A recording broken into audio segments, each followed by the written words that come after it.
ओल्या काजूची उसळ. त्यासाठी ओले काजू लागतील. ओले काजू आधी भिजवून ठेवायचे आणि मग अशा प्रकारे त्याची साल काढायची. नंतर घ्यायची कढई, कढईमध्ये घालायचं तेल, मग घालायचा कांदा आणि कांदा चांगला गुलाबी झाला की त्यामध्ये घालायचं ओलं खोबरं.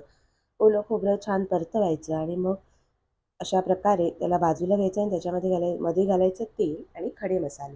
त्यासोबतच घालायची कोथिंबीर, मिरची आणि आलं आणि ह्याला चांगलं असं परतवून घ्यायचं. हे झालं वाटण. मग त्याच कढईत घ्यायचं तेल, त्याच्यामध्ये घालायचं हिंग, कांदा आणि थोडंसं मीठ.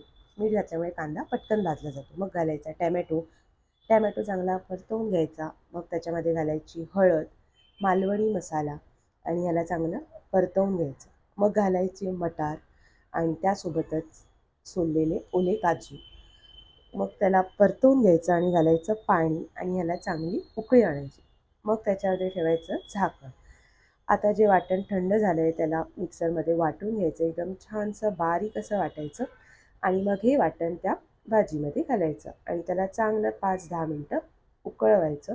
अशा प्रकारे तयार होते ओल्या काजूची उसळ. न नक्की बनवून बघा. सांगताच आज हे कळे मला, कसा जीव माझा